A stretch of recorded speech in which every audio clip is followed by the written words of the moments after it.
Okay, so now we got the 6. In the resistance pattern, this is stubbornness, bullheaded, scattered creativity, and half-finished projects. And so a person with the 6 has a tremendous creativity. And then for most people, that creativity is just spread everywhere, scattered. In some people with the 6, sometimes it's just completely blocked as it is. But for most people, I mean, either way, it's an issue with focused creativity. And so ultimately, it's a lot of scattered creativity, which creates an underlying anger, an underlying frustration. And a lot of people with the 6 don't realize that at first. Might think it's about other things, but the core issue is that they have the tremendous creativity that isn't being expressed and to completion. It's almost like a bunch of tabs open on your computer. Like I'm talking like tons and tons of tabs, and like in each tab, you're supposed to finish a certain thing. And just over time, and they all are like great ideas when it starts open. You're all excited about when you open that tab and you're going to do whatever's on that window. But then it kind of gets boring, or, it's not, the energy isn't there. And then you hop over to another tab and another one and another one. And then over time, it creates a drain and a load on the computer, and things start slowing down. Things start getting clogged, so to speak. And frustration ensues. And so that anger is there because ultimately, if you have the 6, you're here to express focused creativity. You're here to create incredible, creative, beautiful solutions in many areas, in many different ways, and have them ideas into reality. The 6 in the genius talent are the people who are here to create creative solutions and ideas and then actually have them implemented. But in the resistance pattern, it's just all great ideas, all exciting ideas, but very rarely is anything ever finished to completion. And that creates doubt in oneself, and it can be really discouraging because a person knows that they have this inner creativity, but they never get to see the fruits of it in the extreme version. So something I want to share with you in the drawing is that it's like you can imagine that there's this higher realm of ideas, and they're all up here. I mean, these are where like the amazing ideas are that solve problems, that are incredible art, that are all these things, okay? And the person with the 6 has the ability to hook up there into that realm. And let's say the earth is down here. Person with the 6 has the ability to hook up into that realm and bring that idea down. That's where it's exciting. That's where it's like, okay, this is going to be amazing. It's going to do this, that, and the other thing. And then all of a sudden, what happens? It's boring, or it's not exciting anymore. Or there's, something that just blocks it, whatever it might be. And that's where the resistance pattern of the 6, the limiting belief pattern will say, oh, whoa, look at that thing over there. Let's go do that thing over there. Let's just leave this and go over there. That'll be the thing. And just on and on and on. That's the resistance pattern. What needs to happen to go into the genius of it is to recognize, like, okay, this is just a little loop. Not the end of the world. This is actually part of the process. It means that you're really far down. And so the key is to get over this little hump, and then the momentum starts taking over again. So you don't need to if you're at 50%, you don't need to push all the way back to, you don't need to push all the way forward 50%. You just need to get over that little hump, and then the momentum will take over again. So at the time, let's just for this example, it feels like maybe you're 50% of the way there, 40% of the way, or 30% of the way, and it's like, wow. If you're 30% of the way and you're like, I'm already hitting this resistance and I gotta push forward 70 more percent, screw that. That's where you can know that, oh, okay, I just need to go an extra 5 or 10%. Because that's really what you need to do here. It's just 5 or 10%, and then all of a sudden the momentum takes over again. So if you're running a race and say there's, 10 laps and you're on lap 3, it's not going to be all you got to do is just get to lap 4 or 5, and then all of a sudden, boom, you get your second wind. And that's the exciting thing here. So boom, and then you start rolling down here, and that last 10%, last 5 to 10%, you might encounter something there, but just know you're on the home stretch. Or you might not, but then you're manifested the idea into reality. And as you do that for yourself, you become a master of that, and you help others do the same. And especially being an entrepreneur, it doesn't necessarily mean like you got to do everything. It's just that like being a steward of the energy, like you're a steward of bringing that idea down, and you're stewarding, leading that idea into creation. So that, of course, can involve different team members, different support. It's just that you're stewarding the energy to completion.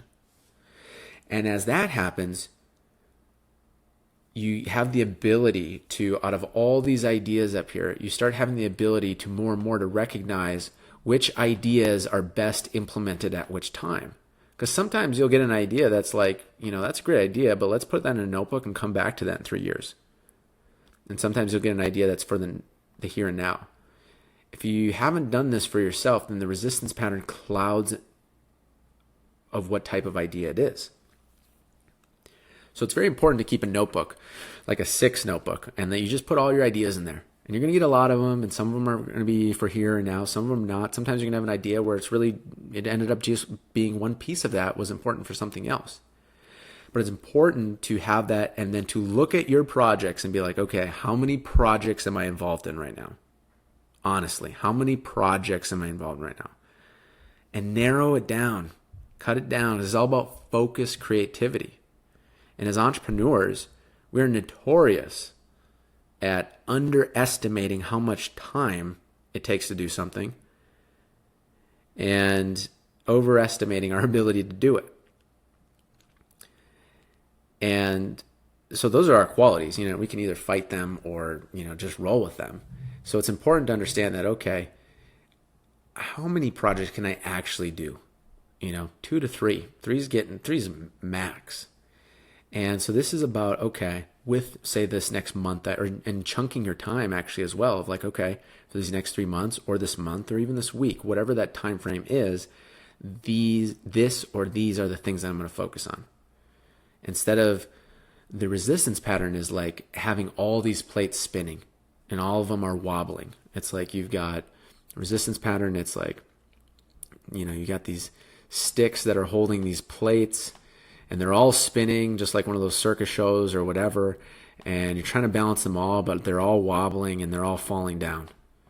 And then you put more up and more up and more up. That's what the resistance pattern is.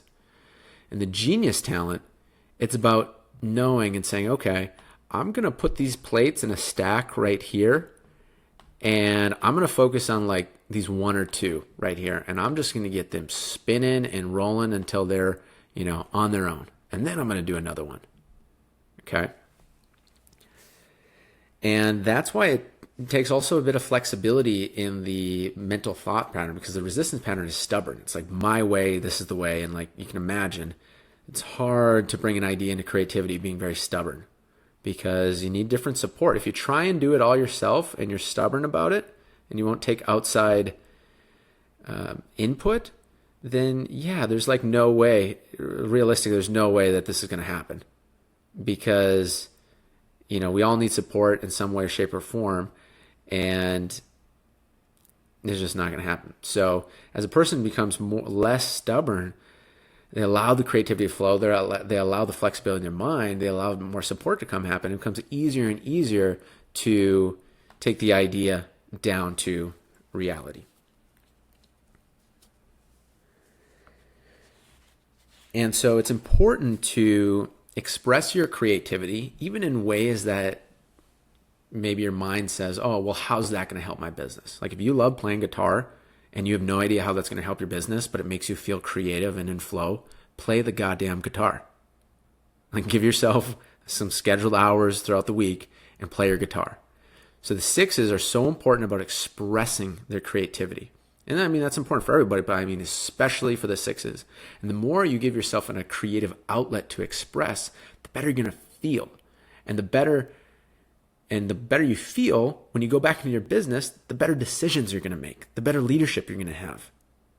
The more relaxed your body is going to be, and the more relaxed your body is going to be, it's going to be more receptive to new ways, new ideas, new creativity, which is going to allow it easier. It's going to make it easier to actually get these ideas into reality. So it's important to do the creative expressions consistently that make you feel connected. And you'll notice that and as you do that more and more, you'll be familiar with what that connected, creative, flowing feeling is. So then when you go back into your business, you'll notice when you're out of that creative flow and connected feeling. And guess what? If you're out of that creative flow, connected feeling, it could take you 2, 3, 4 times as much time to do the same activity because you're operating with a lower level of your consciousness. So as you get more familiar with that creative, connected feeling, it makes it easier to navigate in your business to make sure that you're in that higher state, higher consciousness state, more creative state. And that's why when the genius talent comes on, it's a person who's very practical of knowing, okay, this is how much a team can take on. This is how much I can take on. These are the steps that need to be done realistically to get this idea into reality. Here's, the potential challenges we're going to have go through, and then staying the course on that. So it's incredibly practical and phenomenal for business, as you can imagine. It's creativity and it's focused creativity, ideas into reality, exactly what you see in the Genius Talent right here. So finishing this keynote is that it's also important to express the artistic feeling, and it's also important to connect to releasing anger, because oftentimes with the 6, there's levels of anger hidden there that people don't even know, and you don't really necessarily need to know like what it's connected to, but in terms of like what past experience or anything like that, but just do things that makes you feel a release of anger, because there's usually pent up layers there of like frustration of not finishing these ideas or getting your creativity out. So then you're approaching the resistance pattern from both angles. You're letting the creativity flow, and you're also releasing layers of like pent up anger and frustration. And there you go. I'll see you in the next video.